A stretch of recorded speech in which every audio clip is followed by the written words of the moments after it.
Olá, Ortega. Bom, a gente vê diariamente, né? Eu entendo, eu estava conversando com alguns colegas seus aqui agora há pouco. Eu entendo a necessidade de informação, de notícia, com essa velocidade hoje em dia, né, das redes sociais e a necessidade de atualizar o torcedor. Mas as coisas não andam, né, na velocidade desse novo mundo aí digital. Então, muitas vezes a gente quer dar uma boa notícia, vocês precisam estar cobrindo e tá mostrando para o torcedor a todo momento, passo a passo do que vem acontecendo, mas as negociações não acontecem nessa velocidade, né? E muitas vezes a gente fica sem notícia para dar, e isso gera um monte de notícias, muitas vezes não verdadeiras, né? Que a gente tem acompanhado aí nas redes, alguns jornalistas, sem generalizar jamais. Mas, infelizmente, a gente não consegue acompanhar essa velocidade de consumo de informação. Existiu, né, uma sondagem no Cavani, nada além disso, isso eu já fui muito claro. Muitas vezes, isso eu comentava há pouco, se eu falo que não, nunca falamos com o Cavani e lá na frente aparece alguma coisa, eu fui mentiroso. Se eu assumo que falei, muitos colegas levam para chacota que o Corinthians quer trazer um jogador do tamanho do Cavani. O Mauro César, um jornalista, fala o nome até para não generalizar, coloca diariamente que o Corinthians trata as suas finanças como um negacionista trata a vacina. Pelo amor de Deus, né? Que o Corinthians tem trabalhado como se não houvesse amanhã, que vai cair o cometa aí do filme, não vai cair, não vai acabar o mundo. Então, sabe, isso é difícil para a gente trabalhar no dia a dia, a gente admitindo, como também ele falava que era impossível chegar um William, como era impossível chegar um Renato Augusto, um Paulinho, um Juliano, um Roger Guedes. Então, o Corinthians vem trabalhando, o Corinthians está melhorando financeiramente, administrativamente, vem trabalhando de uma forma muito profissional, que era o que era cobrado por todos, né, principalmente por nossa torcida e por vocês da imprensa, e o Corinthians vem fazendo isso. Não com dirigentes estatutários que não sabem nada, como muitas vezes a gente é taxado, mas com uma KPMG, com uma Falcone, que são empresas líderes no mundo, nas suas áreas, e o Corinthians hoje conta com elas. Então, isso é até um pouco de desabafo, porque é simples. O Mauro, que eu tenho respeito, pode entrar no site do Corinthians, pegar o nosso orçamento, os nossos balancetes todos que são divulgados mensalmente, não são mais rapidamente divulgados porque dependem de auditoria e da aprovação do CORE e do Conselho Fiscal, então, por respeito a eles, a gente não divulga imediatamente quando ele é pronto, para que seja visto por esses órgãos. Então, ele podia muito simplesmente abrir o site do Corinthians e olhar os números, sabe? Então, não colocar que o Corinthians faz as coisas de forma irresponsável. Acho que até dei muito espaço para ele aqui, mas é mais para deixar claro para vocês que a gente tem trabalhado muito e muitas vezes a gente tem que tentar. O Corinthians é gigante, como o Juca colocou, é o maior clube das Américas, é um dos maiores do mundo, muito diferente do que a maioria apostava. A gente conseguiu fazer um ano excelente em termos de administração, de reformulação, que era o que a gente se propôs a fazer, e com isso, inclusive, mais rápido do que eu imaginava, a gente conseguiu montar um time competitivo, um time que tem condições de brigar por tudo esse ano.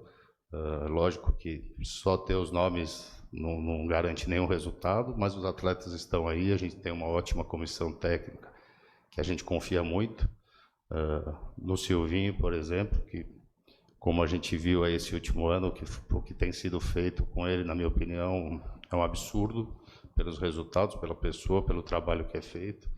Mas isso faz parte, né? A gente tem que ter a nossa convicção, seguir o que a gente acha que é o melhor caminho e fazer o melhor para o clube. Então, desabafos à parte. Então, o Corinthians realmente procurou alternativas, não porque a gente é responsável, porque a gente foi atrás de patrocinadores, porque a gente conseguiu, junto com o Juca, o Colagrossi e toda a nossa equipe de marketing, novas propriedades. A gente conseguiu trazer um William com 50% do seu salário pago. A gente conseguiu trazer um Paulinho oferecendo propriedades e geração de conteúdo para uma empresa que vai pagar 100% do seu contrato em termos de salários. E ele era um jogador livre, então o Corinthians não vai ter custo com isso. Então existe trabalho, existe esforço, existe criatividade, existe um monte de gente aqui se esforçando para o bem do Corinthians. Ninguém é responsável e não precisa cair cometa. Mas a gente pede que vocês que têm o microfone, que geram informação, perguntem. Não precisa tirar sempre as suas conclusões, né? Vocês têm acesso a nós todos. E agora, se Deus quiser, a gente continue esse ano com essa convivência. Isso facilita bastante, né? Que a gente consegue trocar mais informações diariamente. Então, esse tipo de coisa é ruim, né? Chateia a gente, desanima, é muita crítica, é muita coisa, como o Wesley colocou agora. Poxa, nós, em receitas recorrentes, tirando venda de jogador, o Corinthians no ano de 2021 aumentou 50% a sua receita. Isso é muita coisa. Por isso que hoje a gente tem condições de ter um time melhor. Tiramos aí 70 e poucos jogadores profissionais nesse último ano. Isso gera espaço no nosso caixa. Como eu abri falando, aí eu acho que foi o Rodrigo Capello, se não me engano, para citar nome, para também não ser injusto com nenhum de vocês. Pegar um número do que é gasto em pessoal no clube, tirar isso do nosso orçamento, só essa linha. Como eu falei, o Corinthians tem quase 1.000 funcionários, entre atletas, modalidades, CT, todo o pessoal de apoio, além dos atletas. Dividir isso por 12, já começa que está errado, né? Se tem 13º, se tem férias, se é para dividir por mais. Mas dividir isso por 12 e falar que o Corinthians tem uma folha maior que a do Flamengo. Sabe, beira, na minha opinião, irresponsabilidade. Isso coloca o torcedor contra a gente. Isso coloca o torcedor enxergando notícias que não são verdadeiras, números que não são verdadeiros. E por trás a gente tem trabalhado muito para o bem. Ninguém aqui é responsável. Está aí o resultado. Então, quando se cita, vamos ver no fim, quando fechar os números estão aí. É possível fazer e fizemos. Temos que fazer muito, tem que melhorar muito. O Corinthians tem muito para crescer e para melhorar. Mas o começo já foi feito e é o primeiro passo. Então, em relação a isso, nos permite sonhar com jogadores como um Cavani, como um Suárez, como foi falado, como o Diego Costa, como os que já estão aqui dentro.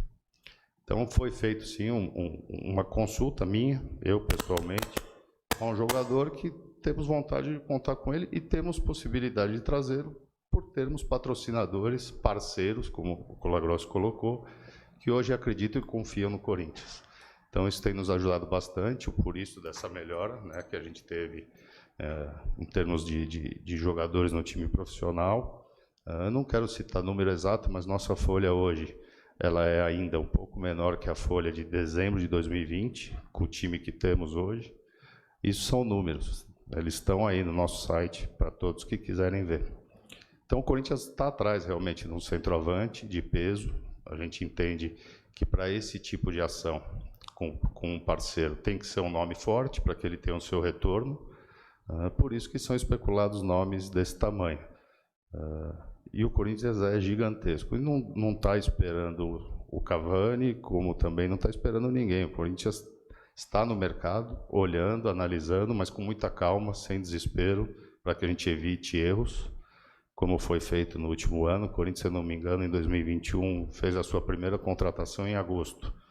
Foi o único clube do Brasil, em qualquer divisão, que não tinha nenhum jogador contratado. Mas conseguimos trazer grandes jogadores. Valeu a pena a espera.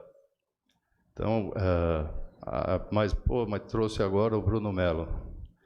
O Corinthians tem uma equipe, tem que ter um elenco. O Bruno é um jogador que está há anos aí no Fortaleza. O ano passado fez 39 jogos, se eu não me engano, joga em 2 posições, tem características diferentes dos atletas que aqui estão, tem uma ótima bola aérea. Só como exemplo, é estranha essa contratação. Não é estranha essa contratação, é um jogador que vai ajudar no elenco. Essa foi a avaliação da nossa comissão técnica. Então, existe a busca, existem outros nomes que a gente vem estudando, agora respondendo sua pergunta. E não sei se vai ser Cavani, se vai ser Diego Costa, mas vai ser um grande centroavante. E a hora que a gente entender que o nome, os valores, o patrocinador, tudo isso tiver na mesma página, vamos dizer assim, o jogador virá. Mas sem pressa, hoje não tem nada adiantado. O Corinthians não fez nenhuma proposta a nenhum desses jogadores. O Corinthians conversou com o Cavani e existe um contrato vigente. Só conversou porque ele está nos 6 meses de pré-contrato. Mas para mim, é uma coisa muito difícil, mas eu tenho que tentar. É como os outros também eram. Então, hoje eu acho que é praticamente impossível. O Manchester não deve liberar o jogador. O que eu sei é o que vocês sabem, pela a palavra do treinador, a posição do clube. Mas a gente segue nossa busca. E o corintiano pode ter certeza absoluta que, na hora certa, sem fazer nada na correria, sem pressa, com muita responsabilidade, a gente vai trazer um camisa 9 à altura do nosso time.